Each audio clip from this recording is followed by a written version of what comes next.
Good morning, student. I hope you are very well at your home. Today we will discuss about chapter number second of class 9 physics. Topic Newton's third law. हम यहाँ पे पढ़ेंगे, discuss करेंगे किसके बारे में, Newton's third law के बारे में। आप उसके बाद हमें सिलेबस यहाँ पे देखना है। सिलेबस क्या है आपके, जो फर्स्ट टर्म और सेकंड टर्म है, इनमें आपका फर्स्ट चैप्टर है मोशन और second chapter force and laws of motion. तो ये आपके क्या है, फर्स्ट टर्म के चैप्टर में जो आपके आप एंडिंग पॉइंट पर है। तो यहाँ पे इसके बाद एक और टॉपिक आप पढ़ेंगे, कंजर्वेशन ऑफ मोमेंटम। तो यहाँ पे कंजर्वेशन ऑफ मोमेंटम पढ़ेंगे तो उसके बाद ही आपकी टॉपिक कंप्लीट हो जाएगी, ये चैप्टर कंप्लीट हो जाएगा। तो अब सेकंड टर्म्स में हमें पढ़ना है gravitation, work and energy. Sound यहाँ पे आपका डिलीटेड हो गया है, तो साउंड को यहाँ पे हट गया। और उसके बाद natural resources and why do we fall ill, क्यों हम बीमार पड़ते हैं, इसके बारे में हम यहाँ पे डिस्कस करेंगे। और ये नेचुरल रिसोर्सेज जो आपको नेचुरल से एनर्जी मिलती है, कैसे कैसे होता है, तो ये सब हम यहाँ पे डिस्कस करेंगे। तो ये है अब आपके फर्स्ट टर्म में जो आपके एग्जाम में आने वाले हैं। तो इसमें motion and force and laws of motion, ये आपके सेकंड चैप्टर जो है आपकी चल रहा है, जो आपके एंडिंग पॉइंट पर है। तो ये आप हम देखते हैं न्यूटन्स टॉपिक में, इसमें Newton's third law of motion. तो इससे पहले हमने डिस्कस किया प्रीवियस में कि आप न्यूटन सेकंड लॉ क्या होता है, inertia and mass, first law of Newton's. अब हम इसका जो है न्यूटन्स के लास्ट लॉ है, जो आपके न्यूटन्स थर्ड लॉ, इसके बारे में डिस्कस करेंगे। यहाँ पे state in Newton's third law state that for every action there is an equal and opposite reaction. क्या है, जैसे क्या होता है कि जब आप किसी भी ऑब्जेक्ट पर फोर्स लगाते हैं तो वो ऑब्जेक्ट भी आपको फोर्स लगाता है स्टेबल रहने के लिए। जैसे मान लेते हैं कि आप क्या करते हैं,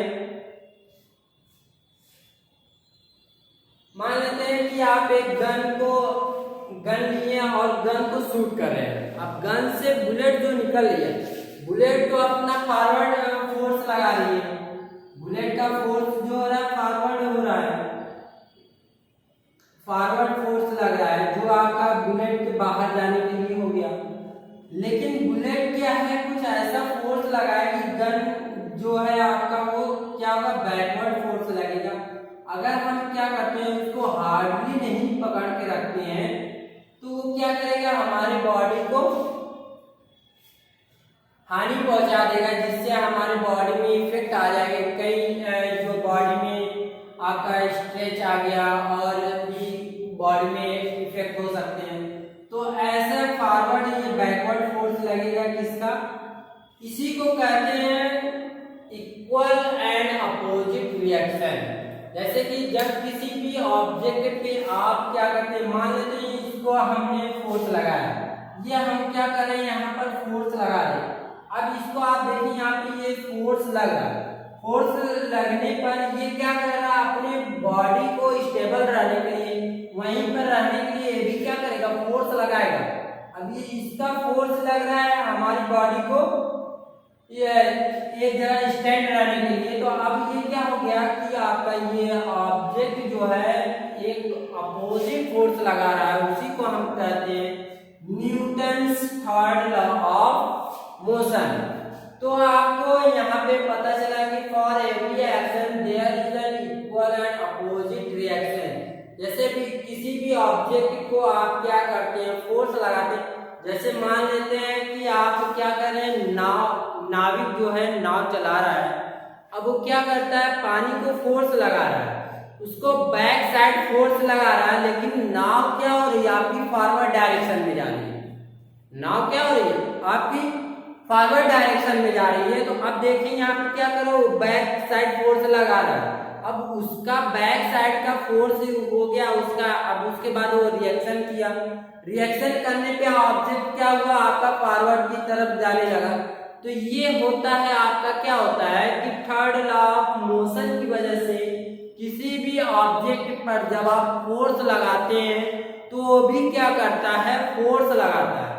फोर्स लगाने पर वो जो आते हैं उसका भी इक्वली फोर्स लगता है। जैसे हम क्या कर रहे हैं, अब इसी को फोर्स लगा रहे हैं, अब ये फोर्स लग रहा है तो हमारा ये ऑब्जेक्ट जो जितना ये इसका ऑब्जेक्ट की डिस्टेंस है, जितना ही इसकी एरिया है, अब ये भी क्या करेगा, उसको फोर्स लगाएगा। तो अब ये क्या हो गया, इसका अपोजिट रिएक्शन हो रहा है, इससे हम कहते हैं Newton third law of motion. तो आई होप कि आपको समझ में आ गया होगा कि Newton third law of motion होता क्या है। अब इसके बाद है कंजर्वेशन ऑफ मोमेंटम, जो आपकी लास्ट टॉपिक है। इससे पहले जितने भी आपने क्या किया लॉज पढ़े, उस लॉज से रिलेटेड कुछ न्यूमेरिकल हैं उनको आप सॉल्व करें। अगर उनमें कोई डाउट हो तो आप सर से कंसल्ट करते हैं, सर से कंसल्ट कर लें, सर हमसे कंसल्ट करके आपकी प्रॉब्लम को सॉल्व करेंगे। आई होप कि आपको समझ में आ गया होगा कि न्यूटन थर्ड लॉ मोशन होता क्या है, कि क्या होता है कि ये ऑब्जेक्ट है, ऑब्जेक्ट क्या करते हैं, ऑब्जेक्ट को फोर्स लगा रहे हैं तो ऑब्जेक्ट भी क्या होगा, स्टेबल रहने के लिए भी अपना फोर्स लगाएगा।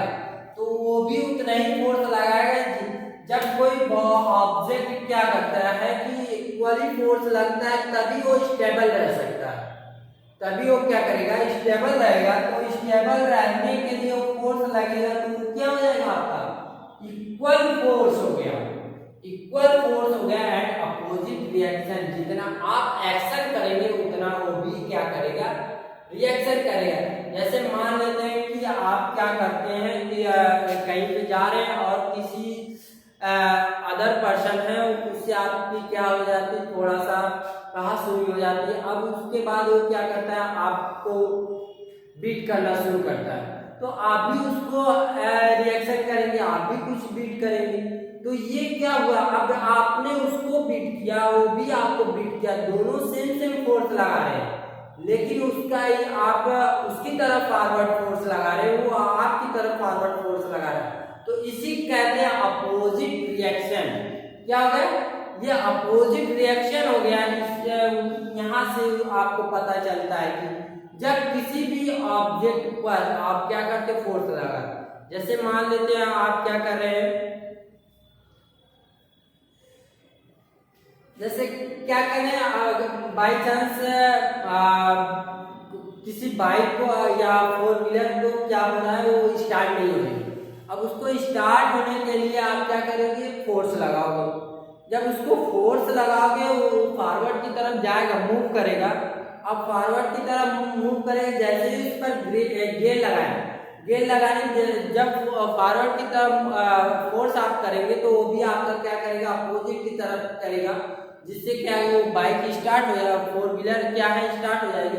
तो यहाँ पे क्या हो रहा है, वो भी फोर्स लगा रहे पीछे की तरफ, बैक साइड। तो ये आपका हो गया opposite reaction, action and reaction. जब किसी भी ऑब्जेक्ट पे क्या होता है, एक्शन करते हैं तो वो भी आपका क्या करेगा, रिएक्शन करेगा। उसी को हम कहते हैं Newton's third law of motion. I hope कि आपको समझ में आ गया होगा। अगर कोई डाउट होगा तो आप सर से कंसल्ट कर सकते हैं। Thank you and have a nice day.